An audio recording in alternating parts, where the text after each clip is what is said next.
இங்கிலாந்துக்கு எதிரான நடப்பு டெஸ்ட் தொடர்ல 3வது டெஸ்ட் போட்டியில இந்தியா தோல்வியடைந்த நிலையில முன்னாள் இந்திய ஆல்ரவுண்டரும் உலகக்கோப்பை வெற்றியாளருமான மதன்லால் அவர்கள் விராட் கோலி தன்னுடைய டெஸ்ட் கிரிக்கெட் ஓய்வு முடிவை மறுபரிசீலனை செய்ய வேண்டும் அப்படின்னும் மீண்டும் இந்திய அணிக்காக டெஸ்ட் போட்டிகள்ல விளையாட வேண்டும் அப்படின்னு வலியுறுத்தியிருக்காரு. இங்கிலாந்து அணிக்கு எதிரான 5 போட்டிகள் கொண்ட டெஸ்ட் தொடர்ல இந்தியா 1-2 அப்படின்னு பின்தங்கியுமே இருக்காங்க. லார்ட்ஸ் கிரிக்கெட் மைதானத்துல நடந்த 3வது டெஸ்ட் போட்டியில 193 ரன்கள் இலக்க சேஸ் செய்த இந்திய அணி 22 ரன்கள் வித்தியாசத்துல தோல்வியை தழுவினாங்க. இதனால டெஸ்ட் தொடர்ல 2-1 அப்படின்ற முன்னிலை பெறும் வாய்ப்பை இந்தியா இழந்தது. இங்கிலாந்து சுற்றுப்பயணத்திற்கு ஒரு மாதத்திற்கு முன்பு விராட் கோலி தன்னுடைய டெஸ்ட் கிரிக்கெட் ஓய்வு முடிவை எடுத்தார். இதன் மூலம் அவருடைய டெஸ்ட் கிரிக்கெட் பயணம் முடிவுக்கு வந்தது. தற்போது இந்திய அணி அனுபவ வீரர்கள் இல்லாமல் 2 போட்டிகள்ல வெற்றிக்கு அருகே சென்று தோல்வியை சந்திச்சிருக்காங்க. இதனால விராட் கோலி ஓய்வுல இருந்து திரும்புவதில் எந்த தவறுமே இல்லை அப்படின்னு மதன்லால் அவர்கள் வெளிப்படையாக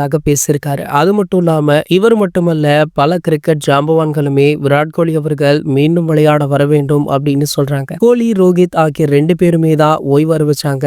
ஆனா விராட் அவர்கள் ஓய்வு அறிவிக்கிறதுக்கு முன்னாடி கூட ஒரு நல்ல ஃபார்ம்ல இருந்தாரு. ஆகையால கோலி அவர்கள் எந்த நேரம் வேணா இந்திய அணியில இணையலாம் அப்படின்ற ஒரு தகவல் சமூக வலைதளங்கள்ல வைரலுமே ஆகிட்டு இருக்கு. இது போன்ற கிரிக்கெட் செய்திகளை பற்றி நீங்க உடனே தெரிஞ்சுக்க நம்மளுடைய சேனலை மறக்காம சப்ஸ்கிரைப் பண்ணிக்கோங்க.